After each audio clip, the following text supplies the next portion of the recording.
afternoon, everybody, and good morning also to our friends who are from the other part of the world. It is 12 p.m. Malaysia time, and good evening perhaps on the other parts of the world as well. It's glad to have all of you here at our last edition of Heritage Impact Assessment webinar series. And first of all, on behalf of the working group on HIA of the Asia Pacific ICOMOS Regional Network, we would like to say Happy Eid Mubarak, Happy Idul Fitri to our Muslim colleagues from all over the world.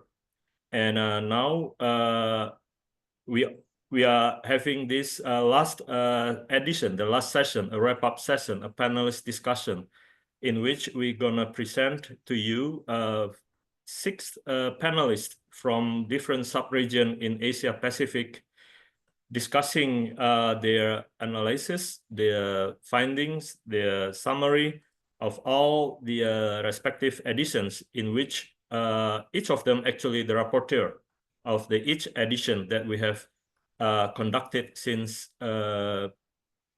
November last year, and the last one would be last March or early April, and then now is the final edition, in which we're gonna discuss how we will proceed, and how Asia Pacific. See you later. Asia Pacific Regional Network. Have a good time. Yeah, and how Asia Pacific Regional Network could contribute to the discourses, to the practice and implementation of the Heritage Impact Assessment implementation and processes in Asia Pacific region. And we welcome you once again to all of you in this beautiful Saturday. And we see here there are many previous resource persons also are present. And I take this opportunity to thank all of our speakers, resource persons from different sub-regions in Asia Pacific who have contributed tremendously to the successful of this webinar series. And as you all know, this is going to be presented, the result of this webinar series, especially the outcomes or the dynamics of our discussion of today's webinar will be presented to the Asia Pacific Regional Network meeting in Seoul. I will be representing the working group to present the outcomes. All right, so I think with this, I would like to start, and I think Intan from ICOMOS Malaysia could introduce the biography or the short profile of our first panelist, who is Tina Paterno, my dear colleagues from ICOMOS Philippines, who will be representing the Southeast Asia. Please, Tina. Thanks, SOEHARDI. Maybe Intan can give the introduction.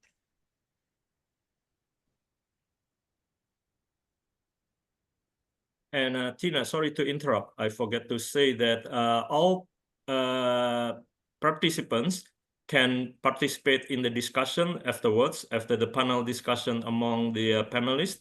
But please feel free to write your comment or your question at the chat box. Then we will give you the time, if it is relevant, to jump into the discussion. Thank you. Please go ahead, Tina. Thank you. Thank you, SOEHARDI. So it's my happy task today as the rapporteur to give you the key points from the first session, challenges in Asia Pacific. So I represent the views of 4 panelists. There's Eugene Zhou, Punto Wijayanto, ICOMOS Indonesia, Ishak Arifin, Malaysia, Supicha Sutanonkul, Simeo Spafa, and Thailand. Eugene Zhou is from ICROM. So I've coalesced some of the key challenges that they raised in implementing HIAs and some of the solutions that they pose. Next slide. So this was by far the main issue across all discussions. Significance, values, and attributes are poorly understood. So in the end, the HIA really examines impact to the attributes, i.e. what happens to these attributes as a result of development. And if you don't have a solid understanding what the attributes are, then what are you really assessing? So there's a need to identify the very things and objects for protection that sustain the OUV and significance, and break these values down into their component attributes in order to be able to conduct the assessment effectively. There's a clear example presented by Punto Wijayanto of the development plan of Borobudur Temple Compound as National Strategic Tourism Area. There were tourism facilities that were proposed close to the Borobudur Temple Complex, and the World Heritage Committee requested an HIA. The response was made by an expert with neither heritage background nor HIA experience. And when ICOMOS examined the document, their comments were that the authors had no heritage background and no knowledge of HIA, and that the impacts were unrelated to values and attributes. So then UNESCO requested a revision to the HIA, and the Ministry of Culture established a new HIA team, this time consisting of experts from various heritage disciplines.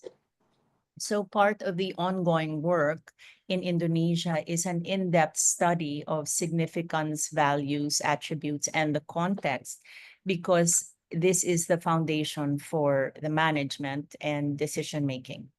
So there's a role here really for heritage managers to convey the knowledge and values and attributes to the team before the site is developed. Next slide. There you go.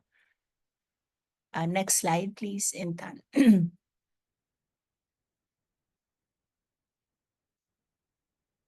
Next slide, please. So then the next slide, Intan, is that the HIA is commissioned after the development process is completed. When heritage practitioners are left out of the process until the very end, this means that values and attributes are not considered in its design. So what kind of development is likely to result? Also, excuse me, Eugene Joe pointed out that when the heritage practitioner comes into the project, when it's completed or near completion, they're left with little choice but to say, no, this doesn't pass. And so it's no surprise that heritage is often the bad guy in these instances. But that's only because we arrived late to the table and didn't have a chance to guide the development to ensure that the values and attributes are protected. Next slide. A few observations came up here sorry, we can go back to the earlier slide, that developers don't usually understand why this site is important. And that's the heart of the issue, isn't it? Eugene Joe says that their one takeaway from working with the International Association for Impact Assessments was that they don't know who to turn to with regards to heritage. Developers say that they don't want to harm heritage, but they also don't know what they need to do to protect it effectively. So there's definitely a space here for that broader conversation. And then I'll talk about a little bit later more that HIA right now is seen as the output one report, but it should be kind of reframed to be viewed more as a process. So next slide, please. The obvious solution here is to just get the team together before the project starts. And it's necessary that the impact assessments are going well in advance of any project approvals or considerations. Next slide, please. If HIA laws or policies are young, it's sometimes not clear who has the mandate to commission the HIA. It's clear that government needs to commission it, but which institution requires it? And if there's no law that requires it specifically, then what teeth does it have? The government needs to select the instrument by which an HIA can be enforced legally, whether it's an EIA or natural or cultural heritage protection or zoning regulations. But regardless of the legal instrument, the point is to ensure that the HIA falls within laws and policies or administrative regulations. Next slide. This next one is about the team. First, the HIA excludes heritage experts, or the HIA is comprised only of heritage experts, or the team isn't entirely independent, or it doesn't receive complete information in a timely manner. Where the team excludes a heritage expert, then the result is likely a limited understanding of why the site is important, and the values and attributes aren't identified, and this, of course, leads to improperly identified impacts. Two, less commonly, is that the HIA team is comprised only of heritage experts, and you'll need a cross-disciplinary team that understands how new development can affect the values from multiple perspectives as the site requires. So geologist, environment planner, transportation engineer, and the multidisciplinary team must be independent, which is sometimes easier said than done, because in many instances, who commissions the HIA? So it's the developer. As with the case of Ayutthaya, as Supicha described of the train station HIA. And she also mentioned that they didn't receive information in a timely manner, and it was trickled down slowly and incompletely to the team who were already working on a 6-month time frame. Next slide. So the obvious solution here is a multidisciplinary team that's independent and receives information in a timely manner. Next slide. The capacities here are other issues. Capacities of the institutional staff need strengthening. There's inconsistent enforcement, insufficient guidance in the process and procedures, and non-clarity on turning HIA recommendations into action. Ishak Arifin of Malaysia cited a challenge in inconsistent enforcement related to this, that the challenge of applying Act 645 is not uniformly applied in all states. Next slide, please. So we think of HIA sometimes as a report, a single report that passes verdict on whether the proposed development is good or bad for development. But maybe it's time to reframe this from a report to a process, that there are several key steps, and it's a long process. So starting early, arriving early to the planning table, where there's still time to influence the big decisions, locations, and changing materials. And there's still room to maneuver with the design. And then next is understand the attributes clearly, and then understand baseline conditions. What is the state of conservation? Another part of the process should be the scoping report, which gives the content scope and the time scope, and lays out the areas that need to be studied within the impact assessment. In fact, one of the ongoing bits of work of Indonesia is encouraging and reminding authorities of the importance of scoping reports with clarifications on what needs to be done, why, how, and when, and what the expected outputs are. And then public consultations. So it's common to assume that when one public consultation is done, you're finished. All consultation work is finished. But it needs to be a continuing thing that's built into many steps of the process. And on the HIA report, sometimes it's unclear on how specifically to turn their recommendations into action. Given the impacts, should it or should it not proceed? And if it should proceed, what are the conditions that need to be met? What are these mitigating measures that need to be taken? And that needs to be stated directly. And then from there, how do you take it from report to implementation to ensure that the HIA's conclusions are used to alter the course of development towards better preservation and protection of the attributes? So first, there needs to be an authority that reviews reports and takes a decision to implement clearly and define the steps that are needed to ensure that actions are taken on the ground. Who are the entities that are directly responsible for making this happen, and by when? And lastly, the group ended with a consensus that there's much more room for development of the sector as a whole, and there really needs to be more sharing as a region to strengthen the network for HIAs, but also to make experiences transparent so that the sector develops together. So that's it for me. Thank you.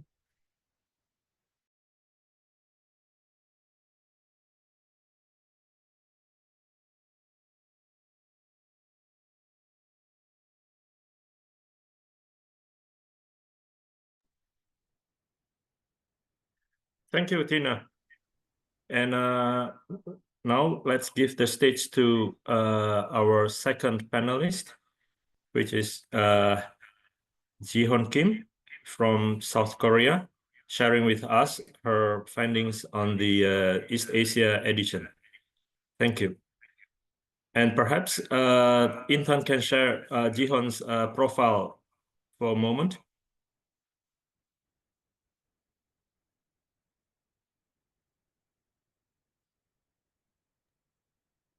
Yes, I stopped my screens here for Malaysia. Good, yeah.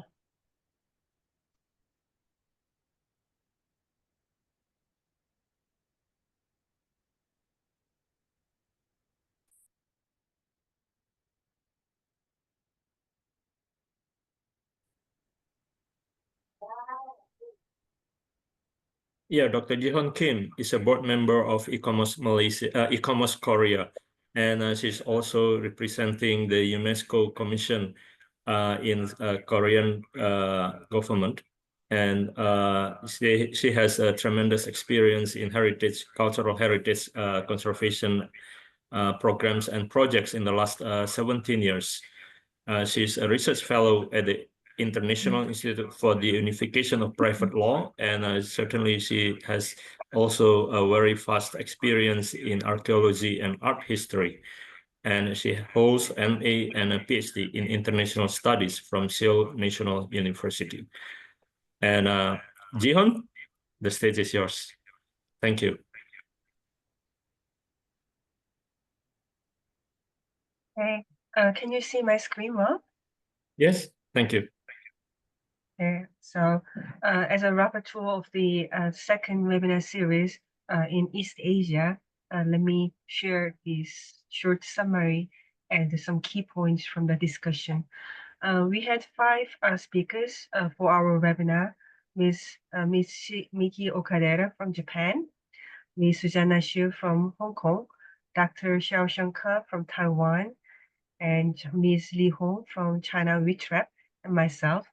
And the 5 of us shared our case studies, and we had some very interesting discussions afterwards. Let me summarize the key presentations first. Ms. Okadera from Japan shared that Japan developed a heritage impact assessment manual in 2019 based on the national guidelines, responding to UNESCO recommendations for Okinoshima and associate sites. And she shared their case studies for us. And Ms. Xu from Hong Kong demonstrated the effectiveness of Hong Kong's HIA mechanism through the case study of Kai Tak, emphasizing the legal and administrative integration via the Environment Impact Assessment Ordinance. So evidently, Hong Kong also has some kind of policy level guidelines for HIA, under the broader framework of the EIA. Dr. Xiu Shankar, Taiwan, introduced a real-time AI-powered risk assessment platform for cultural heritage that predicts disaster intensity and autonomous damage detection and alert. Ms. Li Hong from WeTrap highlighted the WeTrap's 2022 guidance and toolkit, and emphasize the need for locally adopted HIAs that integrate with national laws and management systems. And she illustrates through the case study on the Great Wall. I think this is one of the key points that I'm going to develop a little bit further later on regarding the localization of the international guidelines.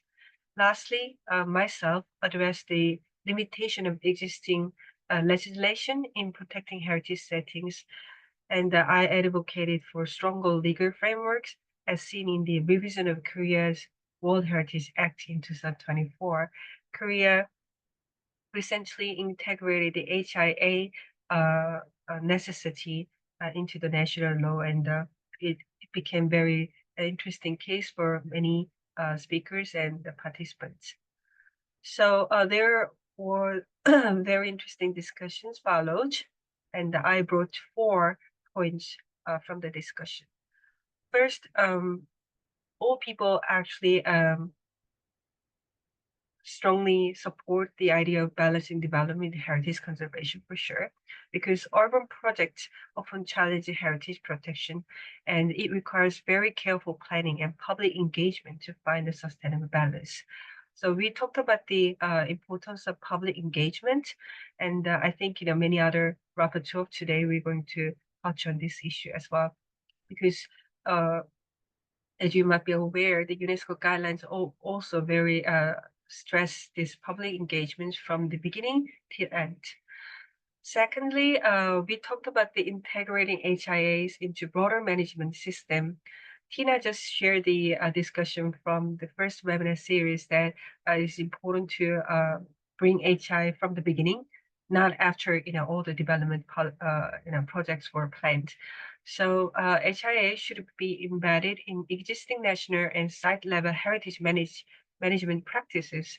So, and it should not be treated as a separate or one-time process. So HI should be considered all the time for the management system. That was the key point from the discussion. Thirdly, we talked about the adopting international guidelines in the local context.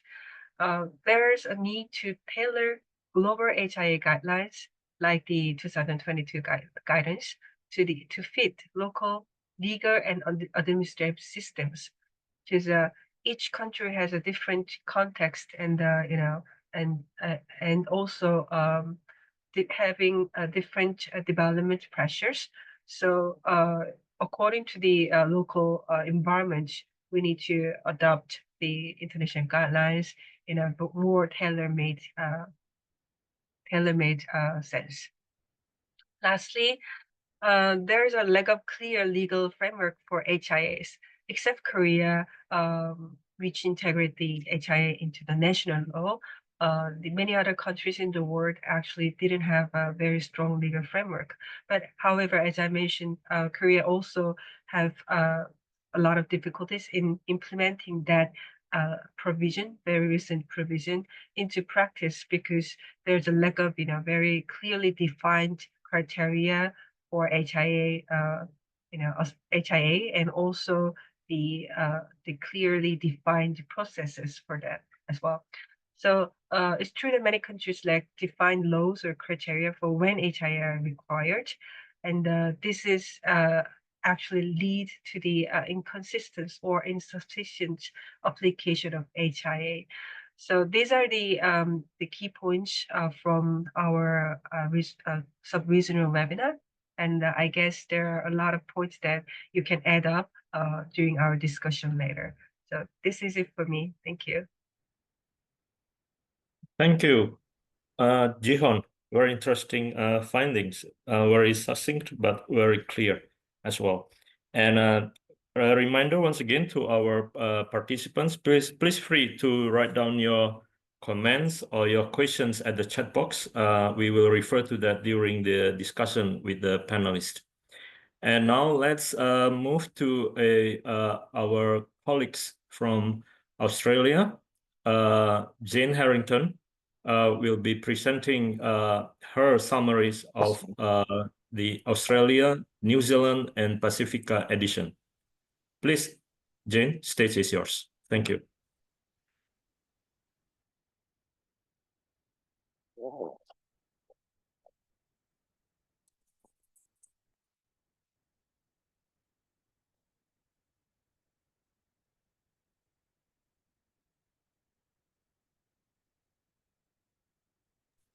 Yeah, I'll share with you some important points of Jane's brief but excellent her biography. Yeah, she's a heritage consultant in Australia with a vast experience in World Heritage management and assessment, and over 40 years of working experience across varying disciplines.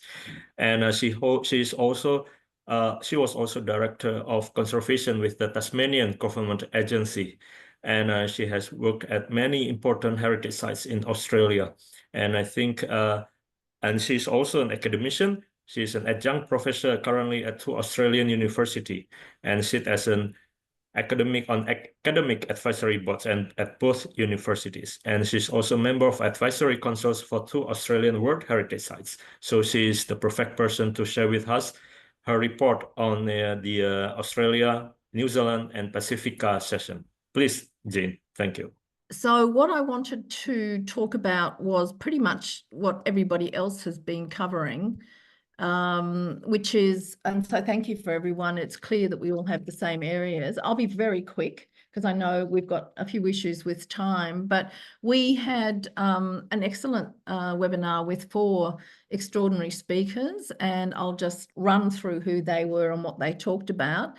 We were very lucky to have Professor Richard Mackay as our keynote, and whilst we're joyous to claim him as an Australian, he technically in this case was in his role as an international person, as one of the co-authors of the 22 Guidance and Toolkit for impact assessments in a World Heritage context, which we have all been talking about, and I know you're all very familiar with. But effectively, Richard gave an excellent overview looking at the core logic for undertaking an impact assessment, the need to understand differences in places, projects and issues, the 11 steps in assessing the potential impacts of a proposed action, and the 2 overriding concepts, which I think we're all very aware of, which is that you have the right people involved with what you're doing and that you proactively engage with problem solving and mitigation at every stage. Otherwise, our next speaker was from New Zealand, Heike Lutz, who is an architect, and she approached the formats and toolkits for heritage impact assessment with under a subtitle for a heading, which I think we can all pay attention to, which is "We do not know what we do not know," and gave an excellent comparative analysis of heritage impact approaches in different regions, looking at the European Union, Africa, Asia Pacific, and Australia, and doing a very, very useful table on strengths and challenges, and then looked particularly at some of the issues in New Zealand, which one of the interesting aspects, which certainly we share with, she shares with Australia and with many other parts of the world, is the engagement with Indigenous values, Indigenous intangible cultural heritage, and with Indigenous knowledge. We looked at a few challenges. One of the big ones, of course, is the impacts from climate change and how we deal with that in an impact assessment process. But the other issue that she highlighted was the lack of a national standard for cultural heritage assessments. She was followed by Peter Romey, who an architect based in Sydney, and he looked at the aspects of how do you manage change and the role of HIAs in that process. Has looked at 3 contrasting case studies, all in Sydney. Very interesting range of studies, because we started with the Sydney Opera House, which is probably one of the best known structures in Australia, being on the World Heritage list. The second case study, though, was a community hall in a place I'm sure you've never heard of called Pearl Beach, which is a delightful small coastal community where Peter actually lives, and looking at some issues at a local level, and then looked at the former Parcels post office in Railway Square, which was the site of a major development that effectively was shown through the heritage impact assessments that it probably shouldn't have gone ahead in terms of heritage impacts. Finally, we had Pamela Zawulska, again from New Zealand, who talked about her role as an agent of change. And I think it was interesting to have this very personal perspective about how we all deal with things in our own day-to-day practice, which talks about how important it is that there is an understanding of building policies and regulations. And the other thing I think she emphasised, which is a role which we all end up playing, is the need to challenge developers' ideas about urban environments and how they can perhaps best be changed. So they were our four presentations, but what was of most interest to me, and I think it's very interesting because Tina and Jihan have pretty much covered a lot of these already, are the shared interests and questions and discussion that came out.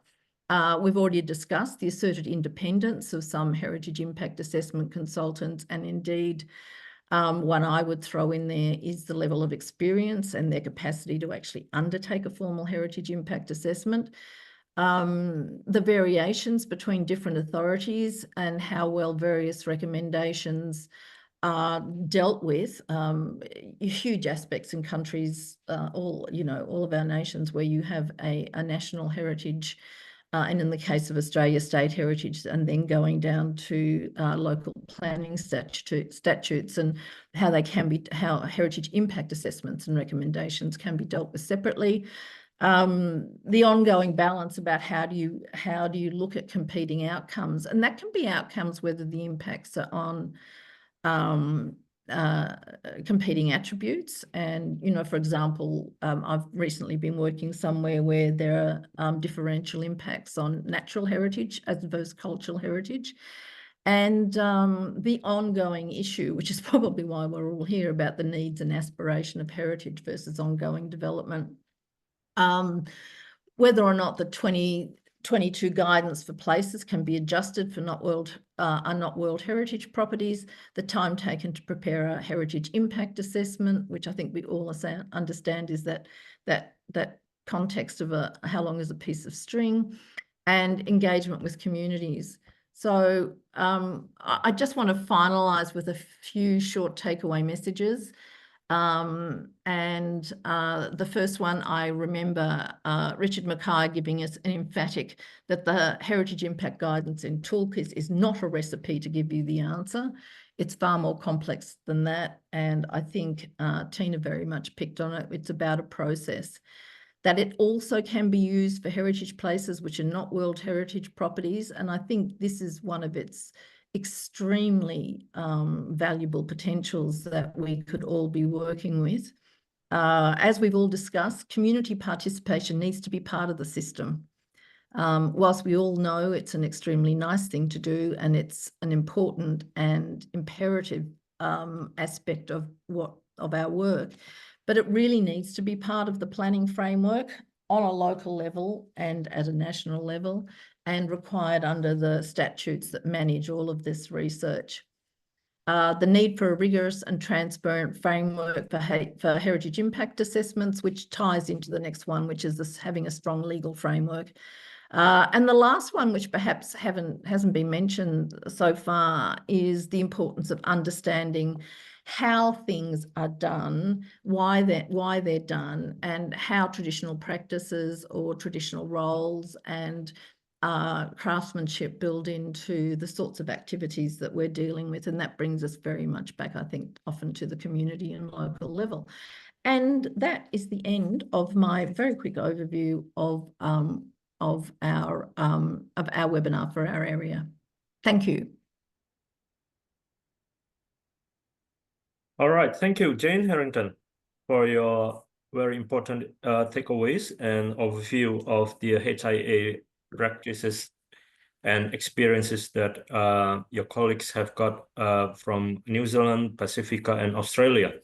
And now let's proceed with Ms. Poonam Trambadia. She will be sharing on her findings as the rapporteur for South Asia session, which was held on 5th April. And perhaps I can have a short bio of Poonam before we continue. Thank you, Intan. Yeah, it's such a long and impressive CV, but I think what is important is that certainly Dr. Poonam, Professor Poonam have been distinguished academicians and practitioners in the field of cultural heritage conservation and architecture and heritage issues in India and the region. And she has had extensive experience and have undertaken many workshops, roles in research and also practices.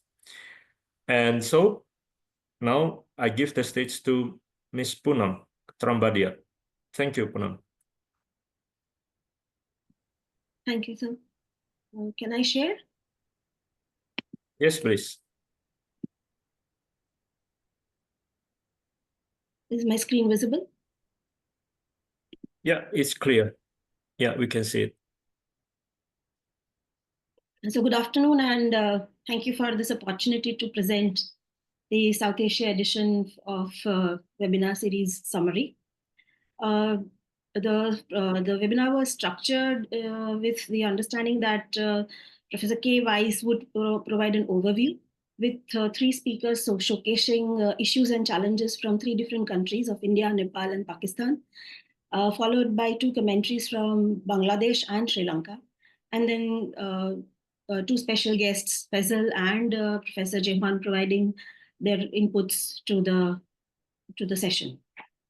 Dr. K. Weiss provided an overall overview of the session from the toolkit of Nepal, dividing largely the process of HIA into three key components: need for the HIA, carrying out the HIA, and enforcing the HIA, and looking at HIAs as a process and not something which ends at a report.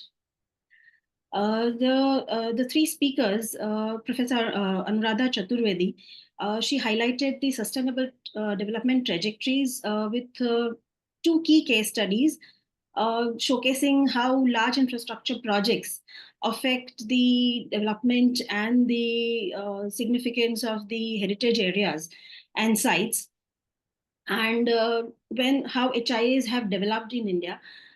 India largely has the understanding of archaeological impact assessments and not heritage impact assessments, but these archaeological impact assessments include multi aspects of studies and issues and challenges.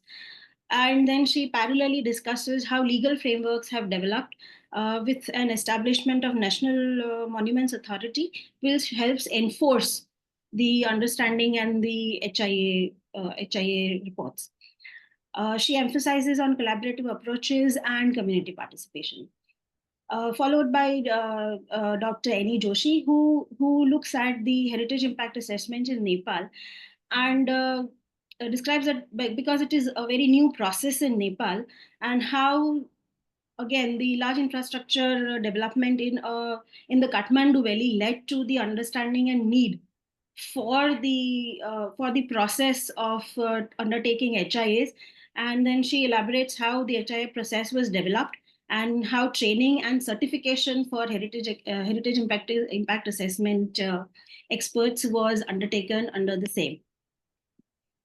Followed by Ms. Sabah Sami from Pakistan, who looks at 2 major projects and also looks at transboundary projects and highlights how inclusion of the HIA process into the legal representation makes a vast difference in executing the HIA recommendations. She also emphasizes the role of ICOMOS Pakistan and the civil societies in advocating heritage protection and the importance of HIA as a tool for sustainable development. This is followed by the 2 commentaries from Ms. Famida Nusrat and Mr. Rashik Muthukumaran, Bangladesh and Sri Lanka respectively, and they both highlight the awareness of heritage impact assessments, but the lack of enforcement on ground and the integration of heritage impact assessment recommendation into the national and local bylaws.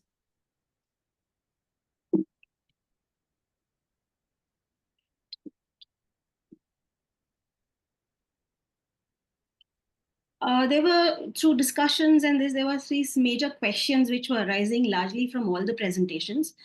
The first one was that there was environmental impact assessment across, and that is where the assessments start. So should a heritage impact assessment be part of environmental impact assessments, or should we have a separate comprehensive HIAs which are more situation specific and can deal with larger heritage issues?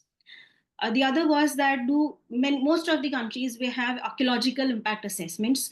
Should they be upgraded to heritage impact assessments? And then what do they cover in that umbrella? So largely when we see the larger projects which were covered the World Heritage Sites for impact assessments. There needs to be an understanding of covering the local and the identified and unidentified heritage under the heritage impact assessment, the impact assessment guidelines and format.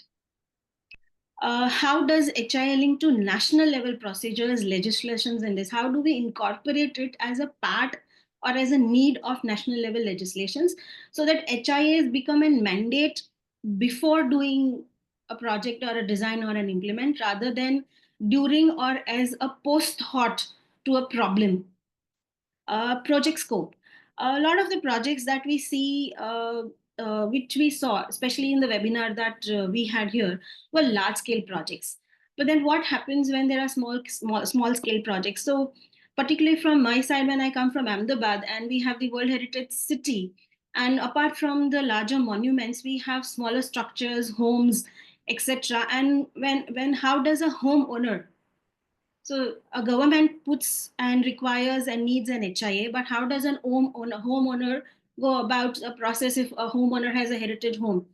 How does the process of heritage impact assessment works then if that sits in a larger World Heritage Site or an important archaeological or historic area? Who conducts HIAs? Of course, the government, but then does the developer ask for it? If the developer asks for it, then what are the implications and what is the impact? Who then is responsible for the enforcement of this? And does HIA only become as a tick to recommendation that, okay, this is the process that is done and so the process should go ahead? Or should it actually have an application on ground? Enforcements and legislation, sorry. So what are the legislations and authorities that are needed to enforce the HIAs?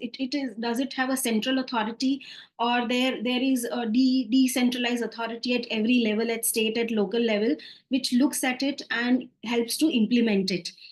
Also, who takes care of that the monitoring or the actual recommendations of the HIA are implemented on ground? How can HIA be improved and strengthened in the South Asia for better protection of the cultural heritage? And when? What is the time frame? I mean, okay, when it starts is one, but what is the duration an HIA expert or an HIA team can take to actually conduct an HIA? Because this has been a problem when you actually come to realizations, and the huge time is taken. By the time a lot of proponents of the project on site, situations change. And so how do you deal with the time frame of the HIA projects? Some of the key takeaways were that HIA is an overall process and not a repose-based solution. Whether EIAs or archaeological impact assessments or HIAs, they should have a procedure development and training which can be given. So we might or might not have particular heritage experts, but people who are wanting or who are involved in heritage impact assessment should have an understanding of how these things can be done. HIA should be understood as guidelines and not prescribed statements. They need to have an understanding and contextualization on site, situation, and local scenarios and practices. Awareness and capacity building has come up to be a common key factor in all the presentations and scenarios that we saw. And collaborative approach and community participation has become key to implementing the HIAs. Integration in national and local bylaws and legal and judiciary supports becomes most important. not only in implementation, but also in screening and sourcing of the HIAs. And HIA then should be looked at as a tool for sustainable development rather than an hindrance to the development processes. This happens because there is no clarity when an HIA is conducted that why an HIA is conducted and why something is being questioned or not questioned.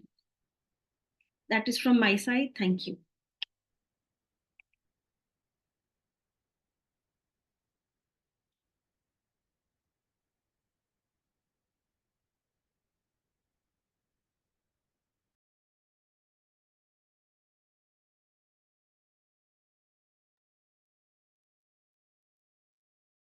All right, thank you very much, Poonam, for such a interesting overview.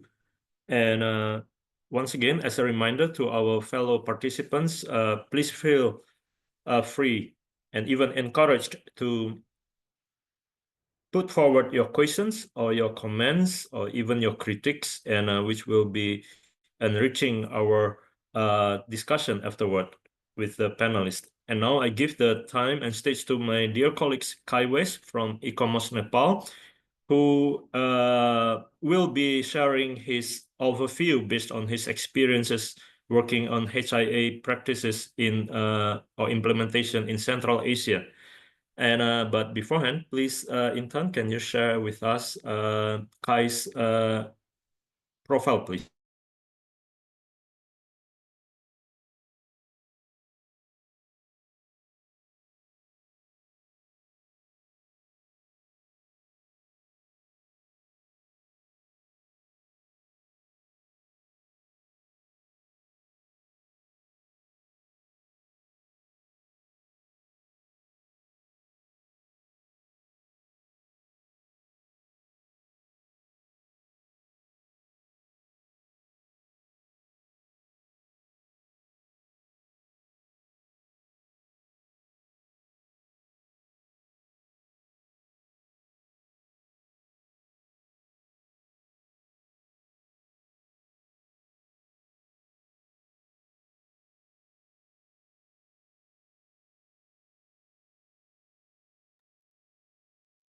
Hello.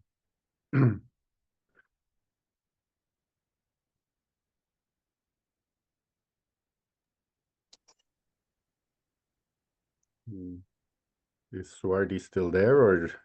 Okay, sorry. I think Kai and all participants, I'm sorry. I think I have some troubles with my connection. So I think Kai, sorry for this uncomfortable situation. I'm not sure whether just for a moment, Intan has shared your CV. Oh yeah, all right. Now we have it. Okay. Yeah, as we can see, Kai is of Swiss origin, but she's a Nepali national already, and she has a master's in architecture from a very famous institute in Switzerland, in Zurich, and she's also holding a PhD from archaeological department of Durham University, and certainly has been working tremendously in and vast array of activities in Himalayan region, and she's also a member, distinguished members of ICOMOS ISC in ICORP, ISCARSA, the archaeology, and the ISC of 20th century. And Kai, so the floor is yours. Thank you. Thank you. I'll just so I have a very short presentation on Central Asia. I've been doing a few HIAs there, but I would not want to be considered sort of a representative for the Central Asian region, because the only thing is I'm sort of more backstopping since we didn't really get to organize a separate session for Central and West Asia. But I do want to mention that after my very short presentation, Professor Mehrdad Hijazi will be presenting on his experience in Iran. So I'll keep my presentation very short, and hopefully he'll have the more interesting presentation of his experience. I just wanted to actually start with mentioning that our ICOMOS presence in Western Central Asia is actually slightly limited. I think we have a national committee in Iran and Kazakhstan, and we have members in Uzbekistan, but I think we really need to work on getting them more involved.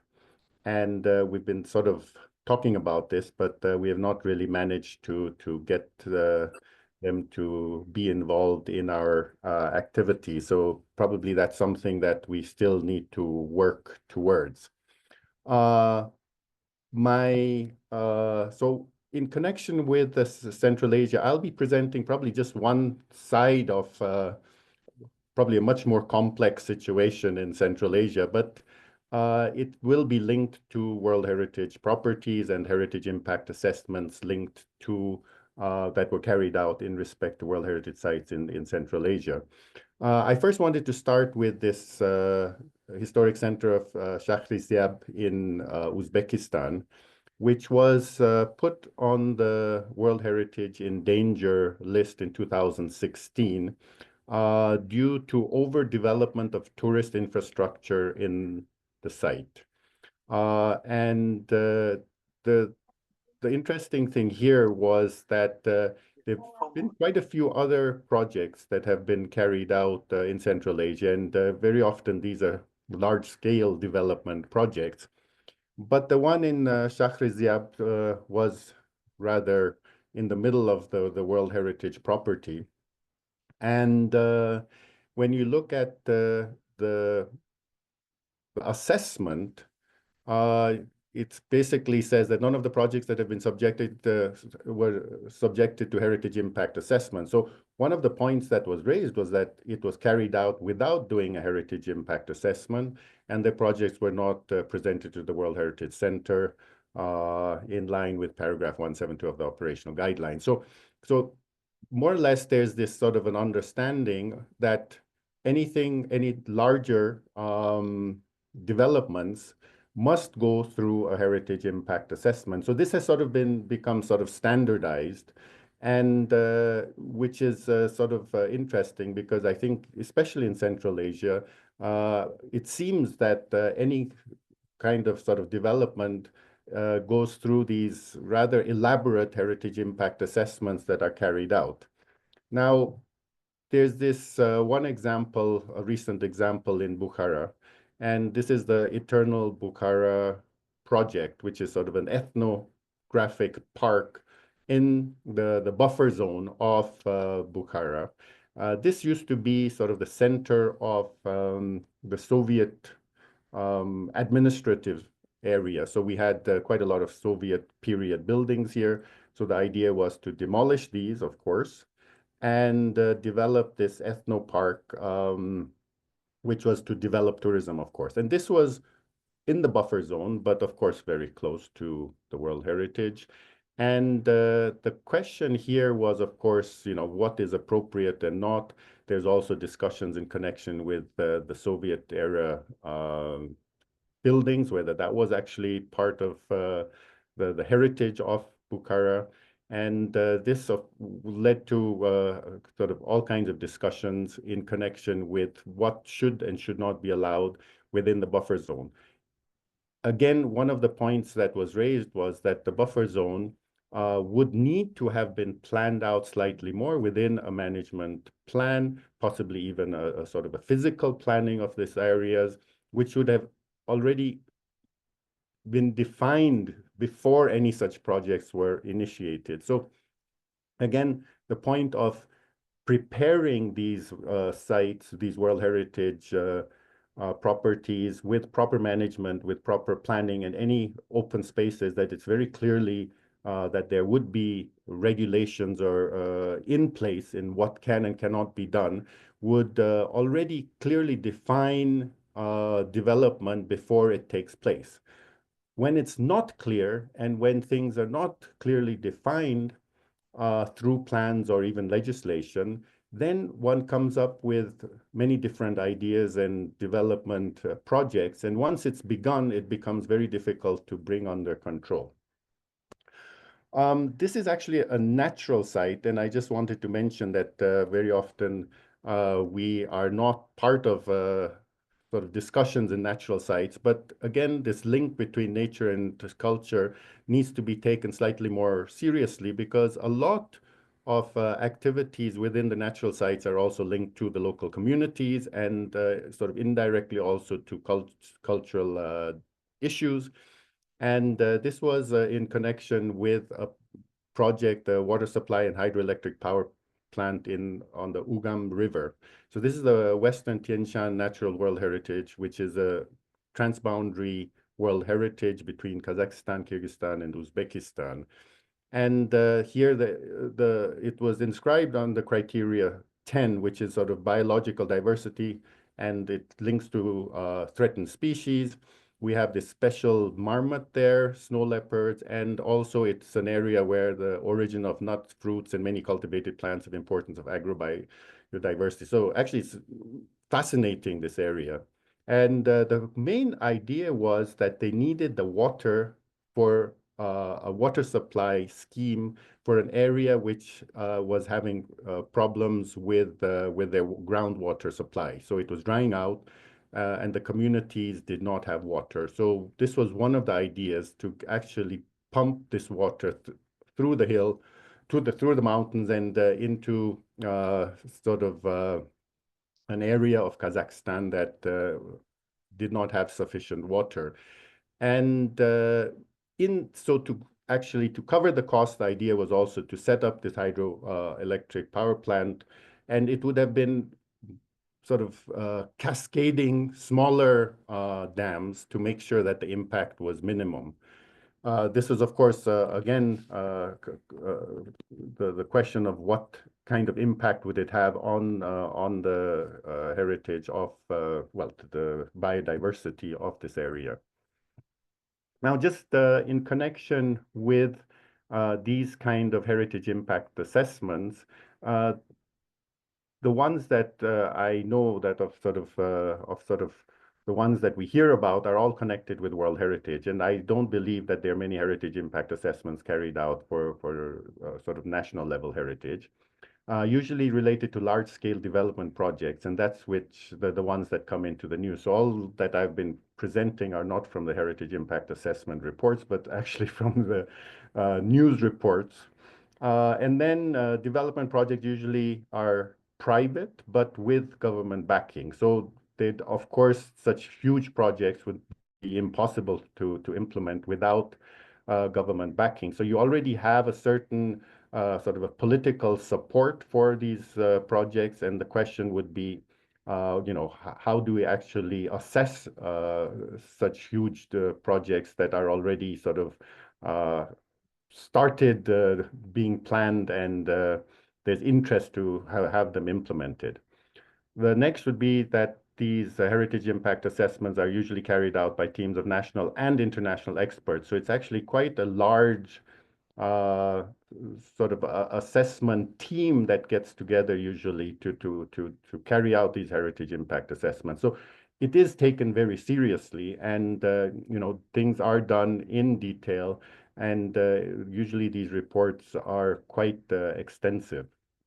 And what I've understood with the ones that I know of, they do follow the guidelines, and it's actually quite interesting because these are, again, sort of part of that system of World Heritage, and it's the requirement to ensure that the World Heritage Committee is satisfied. So these reports are submitted to the local authorities for submission to the World Heritage Center. It is actually more or less to satisfy the World Heritage process, and not necessarily linked to the local legislation and system. So this is sort of the ones that I know of. We would need to understand much better, of course, whether there are things at the local level. Of course, there is legislation that is implemented, but I do not believe that there are heritage impact assessments being carried out. What is really interesting, and that's sort of my concluding point, is that these heritage impact assessments are carried out for the World Heritage following the guidelines.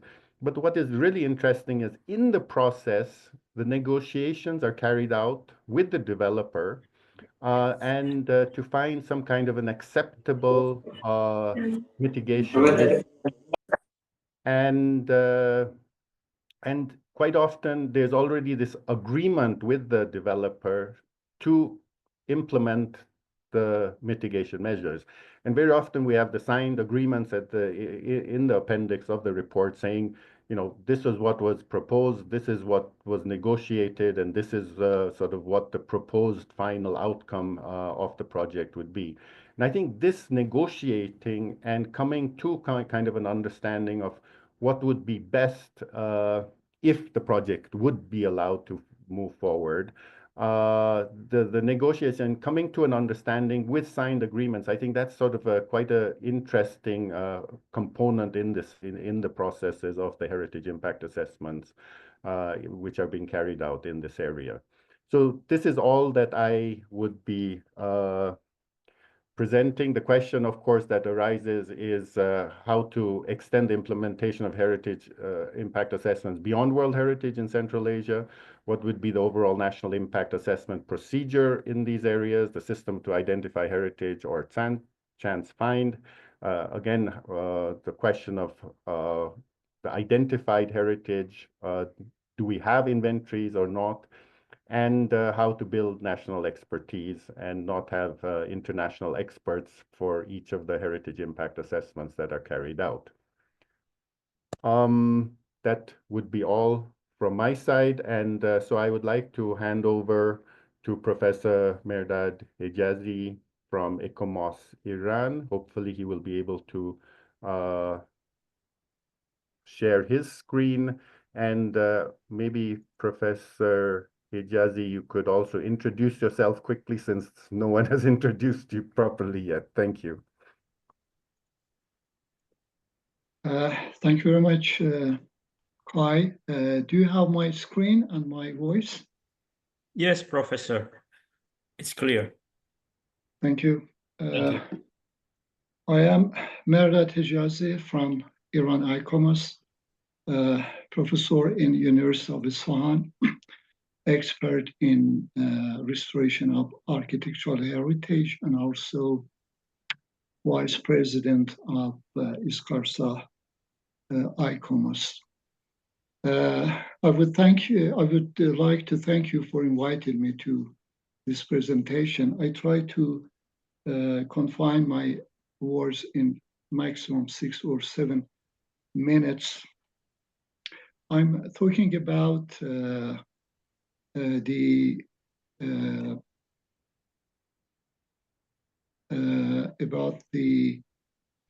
West Asia, and the risk in this area is similar to other areas, including natural risks, economic risk, which is development, social risk, and institutional weakness risks. I'm concentrating on development, and I show you some examples in Iran. One was about more than a decade ago, which was the construction of a high-rise building in the buffer zone of the UNESCO World Heritage of Nakhchivan Square. The other one was construction of underground train or metro in one of the historical streets in Isfahan. The other in Shiraz, constructing of a railway near a UNESCO site. The other one is in northern Iran, construction of power towers near a building which was going to be a UNESCO site. I give you quickly an example of HIA in Iran, in Isfahan. Jami Mosque, which belongs to around 14 centuries ago is in UNESCO list in Isfahan. And you see, this is the situation of the mosque. And about 15 years ago, they decided to reconstruct a square similar to the square in around 1,000 years ago. And also they decided to construct underground train or metro passing just near the mosque. Here you see the construction works, and here you see the situation of the nearby construction in 2010 and 2024. As you can see, there's a big transformation of the construction near the mosque. There was an HIA evaluation of both works. First, about the impact of reconstruction of the square. As you can see here, the form and design of the mosque was somehow under severe risk by this square, and for the construction of metro, as you see here, again, the form and design, the materials, because of the vibration of the metro later on and even during the construction, and also many things in the mosque somehow were under risk during this project. This is the situation we had in Isfahan, but I've already done one disaster risk management plan in Isfahan for the Nachijian Square, and at the moment I'm collaborating with the same project in Krakow in Poland, and we decided to somehow incorporate HII in DRMP, as I explained here. You know, the phases of disaster risk management is 3, and the first phase, which is before disaster, includes risk assessment. And in risk assessment, we have understanding the context and then identifying the risk, analyze the risk, and at the end, evaluate the risks. And for the risks, according to ICROM, we have 10 categories of risks, but in our project, we decided to add the 11th agent of risk, which I call it management deficiencies. And if you have a look here, absence of a heritage impact assessment plan somehow is considered a risk to the heritage. We are going to somehow qualify the HIA by defining 3 scores. One is the duration of the risk, the other is the estimated loss in heritage value, and also CS score, which is the heritage value of the site that we are looking at. And at the end, by adding up these 3 scores, we can somehow evaluate the magnitude of risk during an HIA. Therefore, our new trend toward HIAs is to enhance the effectiveness of HIA by incorporating it into DRMP, and the potential cases we have already done a DRMP for Isfahan, and also a DRMP in Poland is underway, and we are going to incorporate HIA for the Wawu Castle in Krakow. Also, we are interested to have any proposal from Eastern Asia. Maybe we can start some sort of collaboration. I thank you very much for the time that you gave me. Thank you, Professor Mordad. Very interesting overview of many cases, many challenging cases in Iran, and shed light on the role of DRMP in this context of applying HIA. And now with this, with Professor Mordad's last presentation, it will should ignite our panel discussions to proceed. And I will invite all our distinguished panelists to get ready and to involve in lively and dynamic discussion. And for all participants, please get ready with your questions and critiques. I've seen some comments at the chat box already. But before we proceed, I would like to mention again that I'm not the only person running this series of webinar, and a brief historical background that this series of webinar was an idea arising from our regional meeting, online regional meeting a few months ago, I think in around August, where I proposed to organize a series of webinars on this topic, on this very important topic. Since we all understand our region is facing a huge challenge in balancing heritage and development. And we know that we all believe that conservation is a matter of how to manage the changes that are going to take place. And I would like to thank and to introduce to all of you my dear friends from working group that helped me to organize this seminar. I'm so proud to say this name, whom without their help, this webinar would not be organized so well.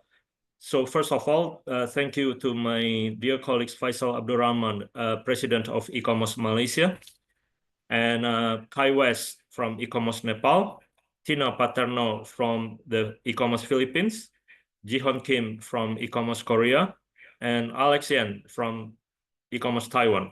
And also to our dear colleagues at Secretariat of ICOMOS Malaysia, who have organized this webinar for us, and doing all this administration stuff and all the hard works to prepare the Zoom links and etc. etc.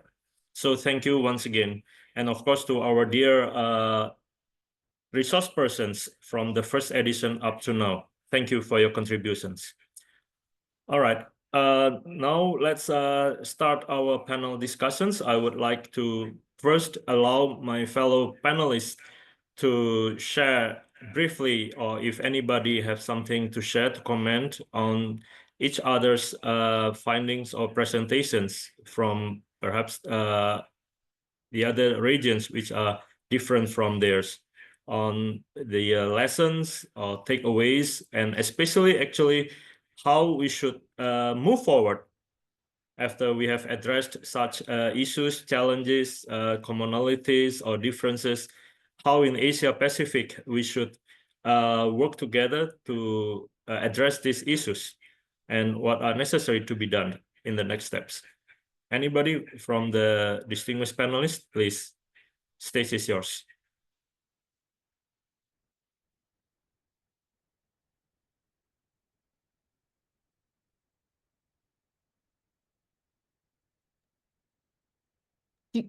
SOEHARDI, can I just come Sure. up with something, please? Sure, Jane. Please. I first of all, I'd really like to thank all of the other speakers, and particularly Professor Hijazi for your comments. I'm very interested in the approach that you're taking. But one of the things, and this is probably more questions than answers, but I just want to start off by starting at the bottom. And one of the things that I think is really important about this process is nearly every one of our discussions has touched on how do we manage this at a different level than World Heritage. And one of the things and I will give due credit to my colleague, Richard Mackay. He said to me, Jane, you can use those guidelines for pretty much any level. And one of the things that I'm finding is when we talk about heritage impact assessment, we seem to assume in the first instance it's going to be big. And maybe somehow we need to demythologize the process itself from being something that is big and scary and is only applicable when you are doing a major development project, such as some of the ones that many large high-rises that some of us have been dealing with recently. And have a look at the fact that the philosophy and the concepts that sit behind it work at the low level. And maybe we're just not talking about something many of us, I actually think, have been doing for a long time, which is that we have been looking at heritage impact assessments by saying we have got a site, we have got a place, we have got values. How do we ensure when we're in our decision-making processes, we're looking at making a decision which will not impact those values, that will not impact the attributes? And I think to some extent, maybe, and this is my question, are we making it a little bit scarier than it should be? Because I would think that many of us working in heritage are already doing heritage impact assessments day to day, but we're not treating them as such a formal process, and that these are some of the issues that are really important to us, not just when we're dealing with World Heritage Sites, but when we're dealing with local heritage. That was just my thought. Very interesting comment and thoughts, Jane. Perhaps Professor Murdat, you want to respond, or anybody else later on? Especially I give the stage to our panelists first. Thank you for comments of Jane.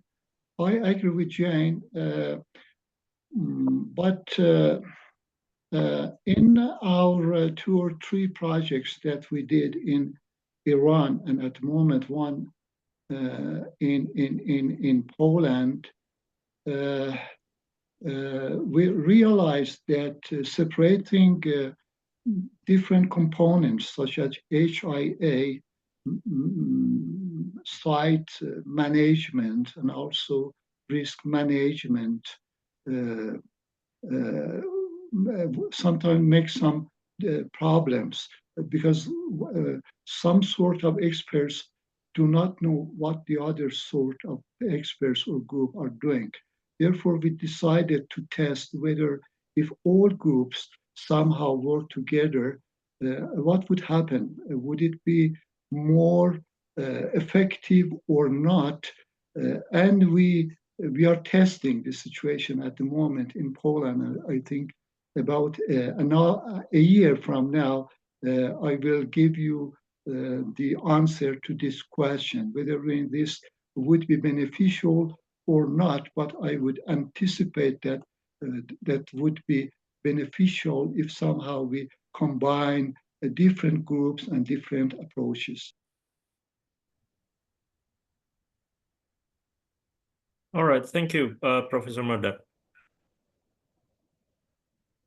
Maybe I would like to have first our panelists to comment, or would like to share what are their takeaways from the earlier presentations from other dear colleagues from the other region, and especially how to address the challenges now that we have faced, and what are the next steps should be taken, especially when we are talking about the flavor of heritage of Asia Pacific, and we are faced with our own version or our own perspectives on the values, on the attributes, and perhaps the legal systems that are so common in our region, and how to integrate it into our national legislative system on the heritage protection.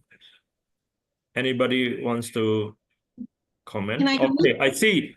Sorry, I have a different screen, and now I have a clear screen. I've seen many people raising their hands. Sorry, I was on the other type of screen. And so I would like to invite Professor Richard McKay first. Please, Professor. Well, thank you, SOEHARDI, and thank you, dear colleagues. Thank you for a very well-constructed and focused wrap-up session in this series, which is very welcome and extremely informative. I would just like to take up the point that my Australian colleague Jane Harrington made and say that while the 2022 guidance has indeed been prepared through the World Heritage Leadership Program for all World Heritage properties, the fundamental logic and process works extremely well. And why it works well is that it asks practitioners to break down the specific cultural heritage values of the places that are being assessed. And we use the term attributes for that. So there's a breakdown.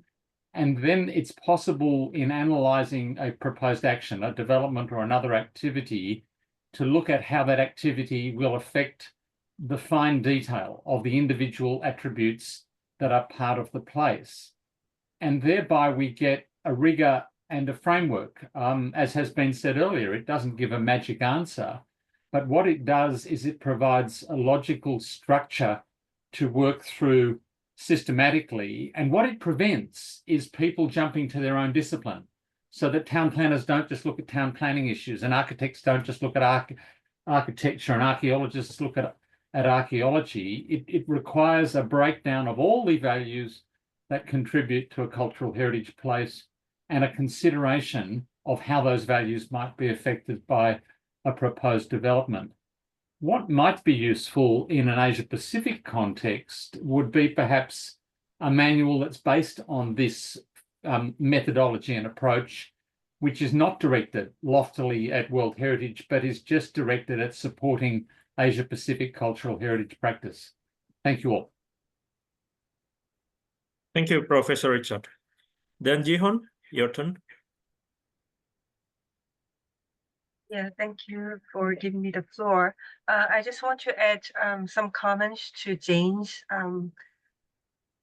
remarks regarding the decision-making process, because I mentioned earlier when I summarized the our sub-regional webinar that the importance of the public engagement and the public dialogue. Well, since always, we have there is some subjectivity regarding the decision making.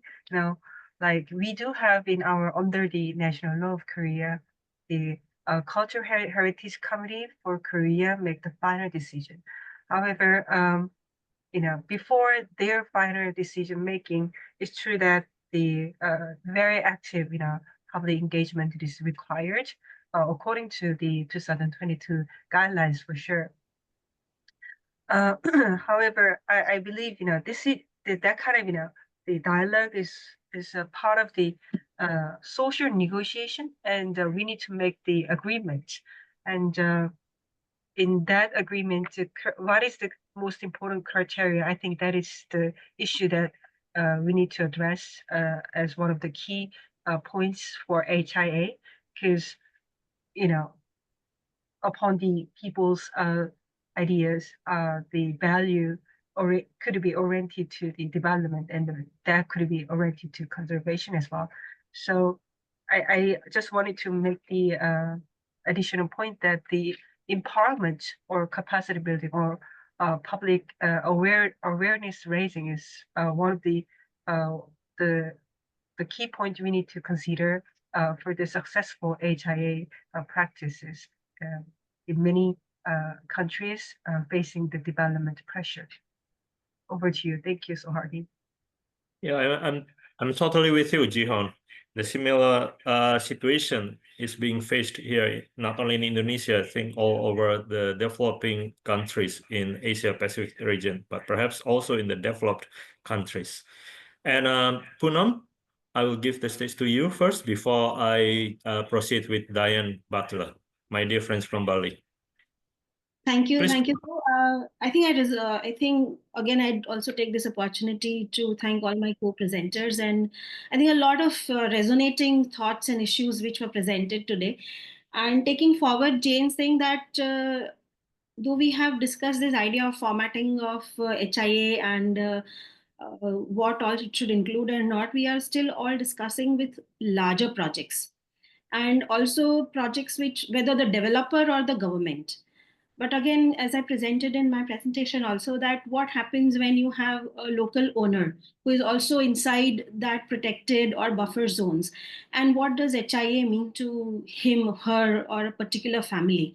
How does, because it does become very daunting.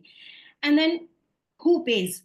That is another question which comes across all the HIAs, that who pays?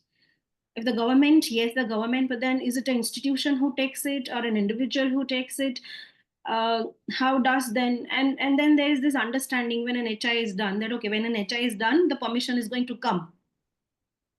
So those kind of questions which are arising in on-ground situations, especially when you have understanding of World Heritage cities, and it is not about a single monument, but a larger area and a component sitting within prescribed areas or zones or precincts. So what happens in those conditions and situations? And in India here, we have been able to do with discussions with the National Monuments Authority, which looks at the impact assessments and kind of formulate a two-level understanding where there is a smaller form which these people can fill and the larger form which a developer, but then the process does become daunting for, if it's a developer, they come from a system where they have to do work and paperwork, but then it is a singular owner, then it becomes very daunting. So those kind of on-ground situations where smaller, the smaller issue, but sitting in a larger context of an important site or even any historic cities. So those kind of things are also something which needs to be considered when we look at HIA formats and other things. Thank you. Yeah, thank you, Poonam. And I think we all share your concern as well. And either is a risk posed to the World Heritage site or local heritage. The basic question is who pays the process and the report, right? Especially when we realize that the screening and scoping is based on the guidelines is the authority, or let's say the scope, the job desk of the related government agency, but then they are going to conduct a process that would perhaps at the end would give some changes to the initial proposal. Then who pays? And I think if anybody, before I move on to Diane, if anybody, because this is a very important issue, maybe Richard, Professor Richard, would like to give a brief comment on this pertinent question. Professor Richard, we would like to have your insight on this. So look, Soehadi, I would prefer to let others comment at the moment, and perhaps I could come back later in the webinar, please. All right. Okay. Now, Diane, you have written extensively at the chat box, but perhaps due to the limited time, would you please share briefly what you want to say to us? You want to share, please? Terima kasih. Thank you very much, Dr. Hartono.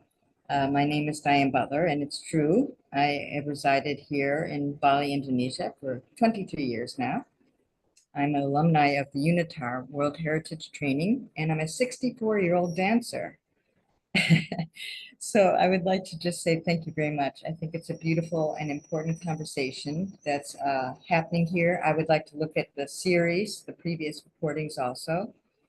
And I'm here today with a number of Indonesian colleagues who have been looking at the idea of a cultural environmental impact assessment and how to outline a kind of criteria for that.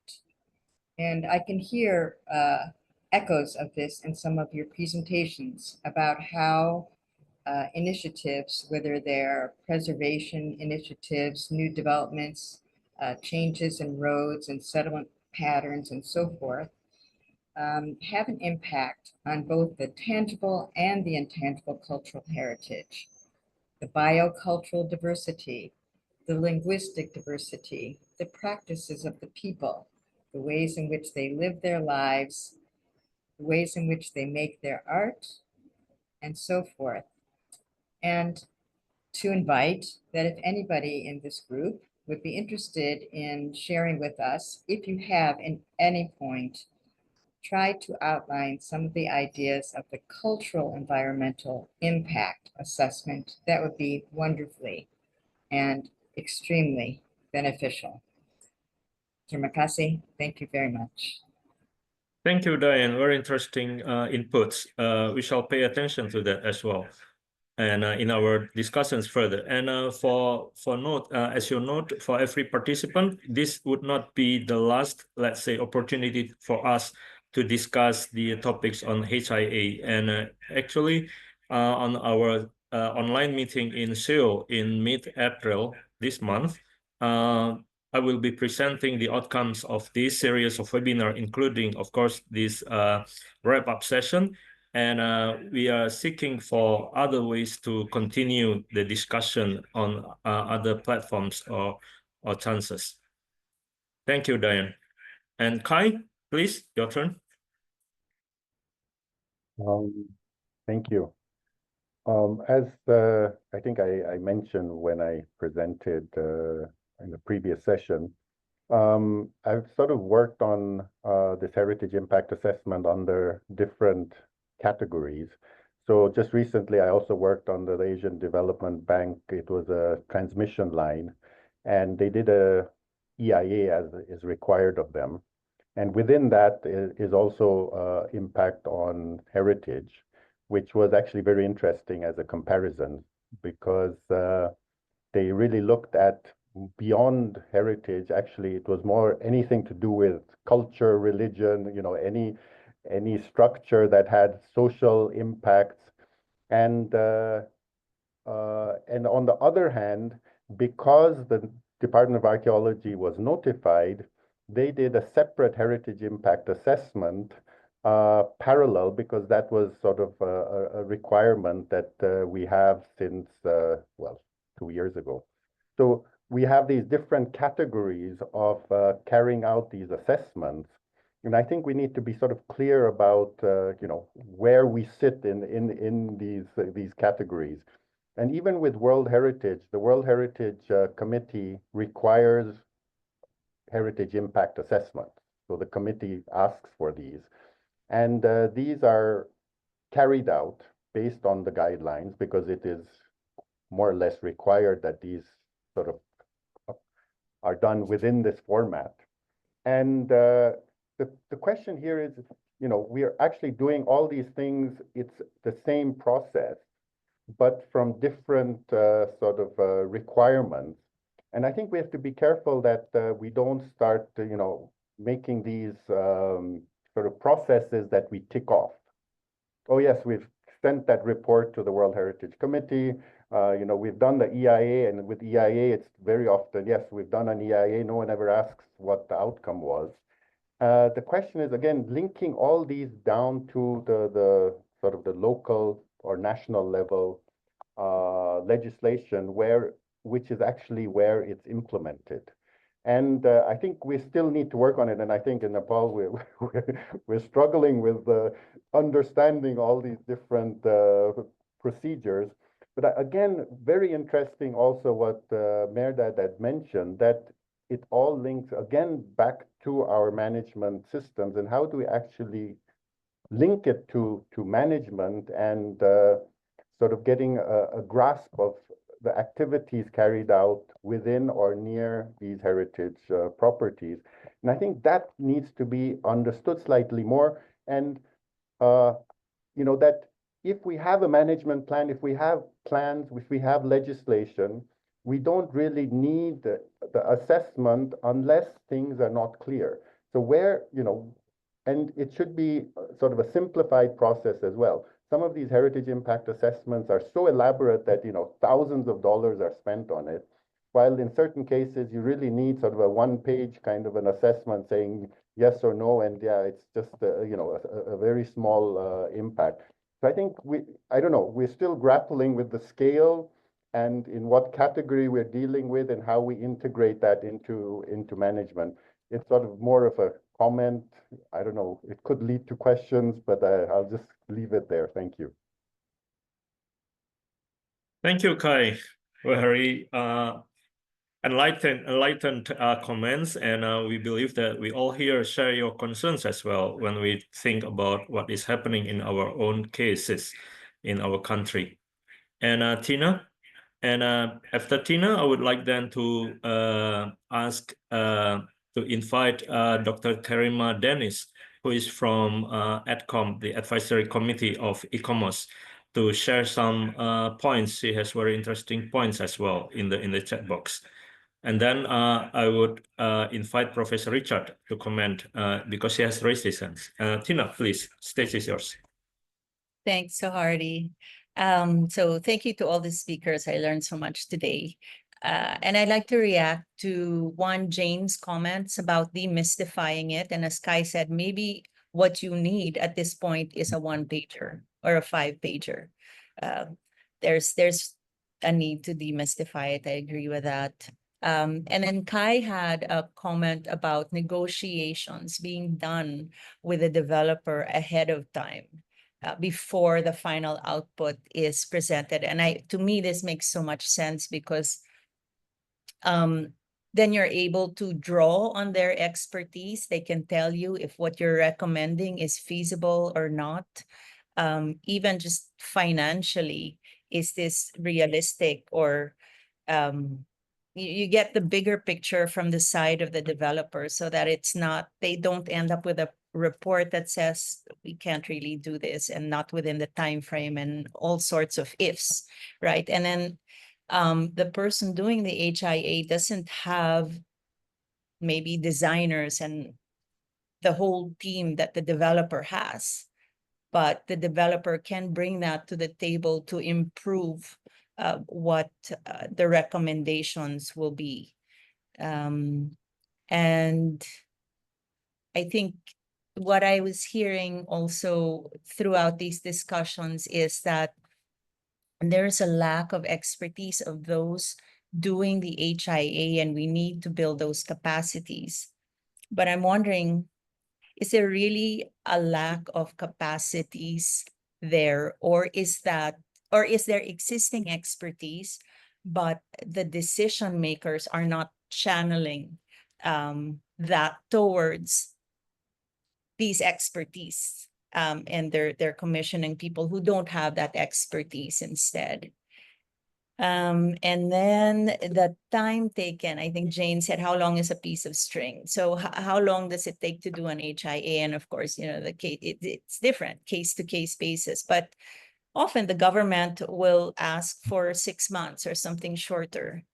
And then the lowest bidder, or someone who can do it in 6 months, when other people who realize that, no, it takes about a year, if they raise their hand, then it goes to them. And then what kind of HIA results from that?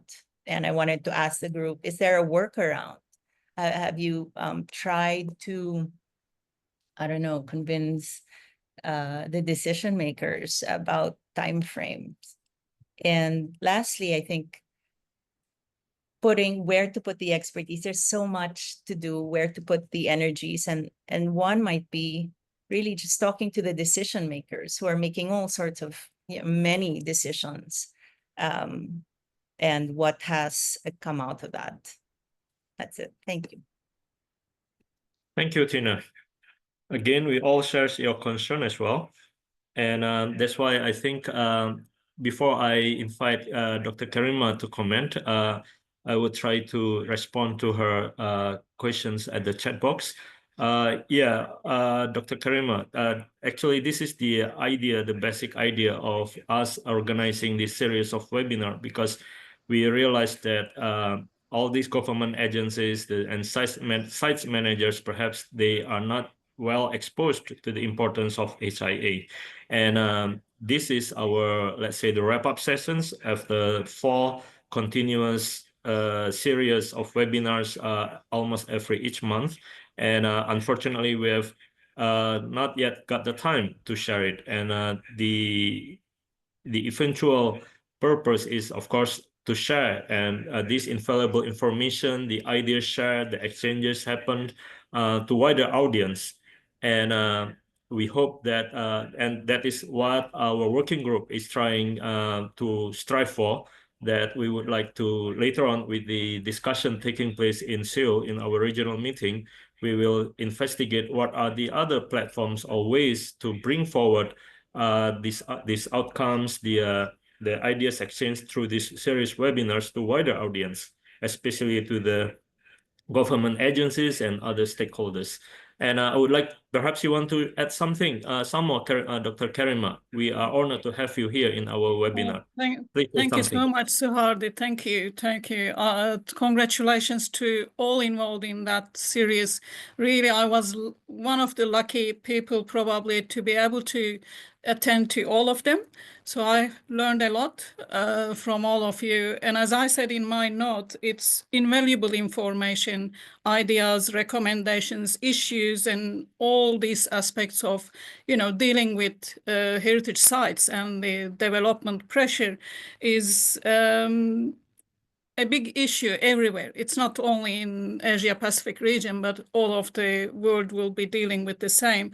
And maybe there are ways that we can increase awareness. Yes, as you mentioned, we will be most of us will be there, I think, in Seoul in South Korea in 1 week time. I think it's not too far away.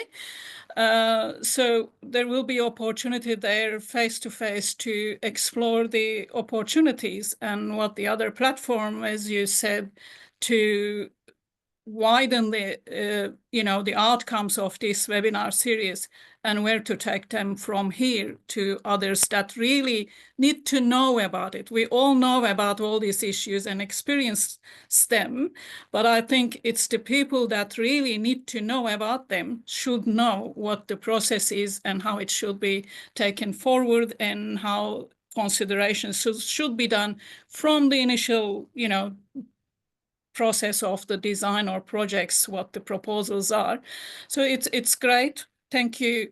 Congratulations to you all. And I look forward to seeing most of you in Seoul.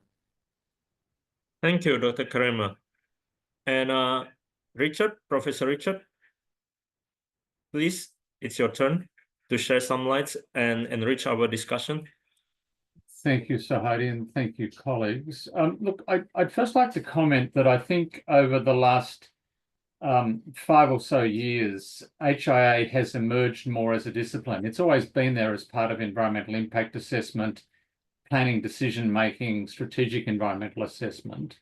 But there has been a very strong global trend to develop better methodologies.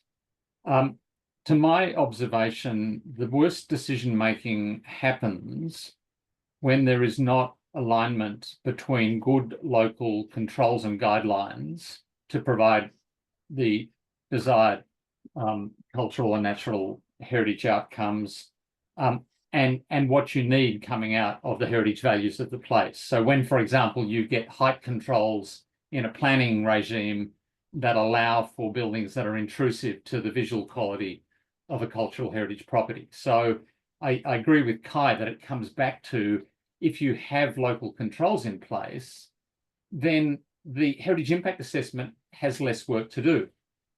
And therefore, it's absolutely right to say that it's not a matter of length.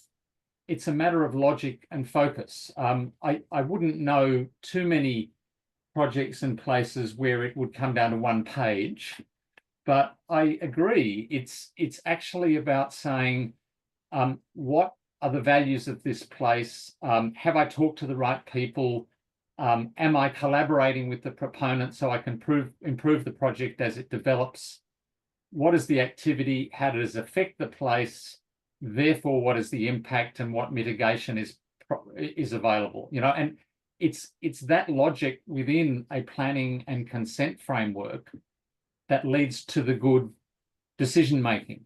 And it seems to me, in fact, the area in which there is good progress to be made, because I think the cultural heritage profession is getting better and better at this impact assessment routine, where the progress is to be made is in better alignment with the associated planning and development consent regimes in all of our respective jurisdictions. And I thank you all again for a fabulous webinar series. All right, thank you, Professor Richard. Very eye-opening and enlightened again comments, and I think there should be many takeaways from this session today. And but please allow me to look at this interesting chat as well. And I would like to highlight many comments from our participant Marvin Tejada, and I think he has put forward some interesting example, and I think it has to do with it has some resemblance with what Professor Murdoch has presented to us. And it's the question of how far the government would actually support the idea of HIA when it is the one who is also starting the development. And we see the tension between conservation and development, and also has some resemblance with the cases in Central Asia that Kai shared with us. And but then he has put forth an interesting question. Does HIA reports include compensation mechanism? Anybody would like to comment on this or reply to this? Does HIA reports should include compensation mechanism, or in perhaps other types of compensation or mitigation perhaps is the right word for this, when heritage sites are destroyed or natural hazards or political instability took place? Who is going to pay the damage? Who is going to do the compensation? Anybody would like to comment or react to this? Perhaps Kai, please. Yeah, we've discussed this compensation a lot, and it should not be a way to get away with doing things and you pay off everything and move ahead. However, we need to find the right balance. So it shouldn't be sort of a way to sort of short circuit the system by paying. We've had a lot of issues like that. So you know, even in development, you build something in the wrong place, then you just pay everyone off and you can keep it. No, you know, in certain cases, if it's inappropriate, then it's inappropriate whether you pay or not. And I think that stance needs to be taken in the development controls, and that's why it's so important to actually have your management in place and your regulations in place before it happens, so that it's clear that something becomes something that's inappropriate is also illegal already right from the beginning. And I think that's again the preparedness to control these kind of developments, and I think that is essential, because afterwards, otherwise you're always running behind these activities and projects, and the HIAs are done once the project has already started, and then it's a compromise with everything. So I think that needs to be considered. Thank you. I'm totally with you, Kai. I totally agree, and your comment has certainly shed light on these issues on compensation. As we understand in our cases, also the government officials thought that is the short circuit to deal with everything in this context. All right, Jihon, please, you want to say something to comment, please? I'd like to share the current discussion in Korea regarding the compensation or benefits for the developers, for example, because every developers for sure they'd like to avoid HIA because it gonna delays all the process of development. But nowadays we are talking about if they lower down the floor, for example, in the World Heritage site, which receives a lot of could have a lot of impact on the heritage value, then we give the additional floors to the other, the sites where that developer gonna make the proceed with the construction. So that kind of benefits or compensation could be done for the developers so that they can positively think about the HIA. Thank you. Over to you. Yeah, thank you, Jihon. That's very interesting insights and reference from our friend Jihon from Korea. Yeah, Sanaya has written an interesting comment as well. Yeah. Yeah, we agree that at the end is the government who should enforce the planning regime, the guidelines and the controls. But on the other hand, we know, just like Tina and many of us have commented, that in fact we found the government officials either in the very relevant authorities like the Ministry of Culture or in the Arts and Tourism are the ones, and especially in the local levels, they are the one who unfortunately have the lowest capacity in understanding all the issues, all the topics we have been discussing since 2 hours ago. And that's why one of the apparent outcome or suggestions from this program actually is to find ways to conduct workshops or capacity buildings, not only aiming to the to us as heritage professionals in the Asia Pacific region, but also to reach out to the local, especially the national governments, especially, let's say, particularly on the World Heritage Sites context. And again, we all agree that, just like Professor Richard said, and all of us here agree that this HIA, even though initially was aimed for managing the changes or protecting the World Heritage sites, but because of the logics and focus, and the methodology prescribed, are so well prepared by our colleagues in ICOMOS and ICROM and IUCN, they are also so very suitable for us to deal with such challenges when we are tasked to protect our local heritage or our regional heritage. And unfortunately, when I'm looking to the clock, it's 5 minutes. In 5 minutes, we are reaching 2 hours. And it proves that this is a very interesting session, that we have 45 participants staying with us until the last minutes of our attended hour. If there's no other comments or inputs or suggestions, I'm so sorry we have to end this. But we have still 4 minutes now, if anybody wants to comment. Yeah, Jihon, please. Thank you, Soehardi. I just wanted to promote the Asia Pacific Regional Meeting to be held soon, and that online participation can be possible as well. So I left the link in the chatting box where you can register yourself for the online participation for the regional meeting. So I look forward to seeing you online as well. Thank you. Thank you, Jihon. Yeah, that's true. We still have some more time for all of you who are interested to join us in Seoul for our ICOMOS regional meeting offline for the first time after the pandemic.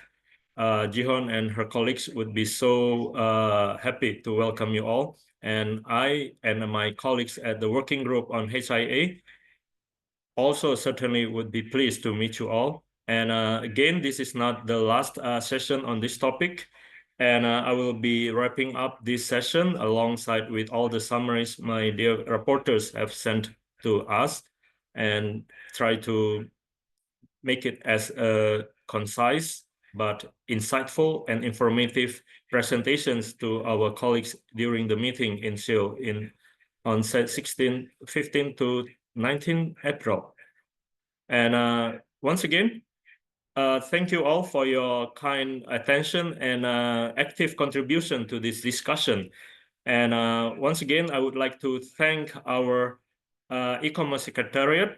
And but before we leave, please, I think Intan would like to share this. Yes, this is the feedback form. yeah, please share your views, your insights and suggestions in order for us to, let's say, improve if we happen to continue again these activities in the near future. And please write to us through this feedback form.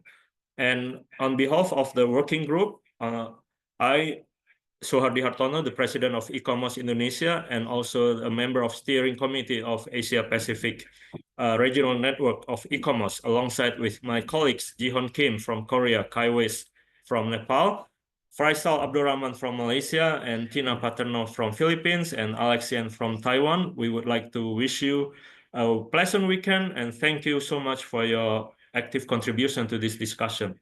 See you all again in the next opportunity or in persons in Seoul. Goodbye. Thank you.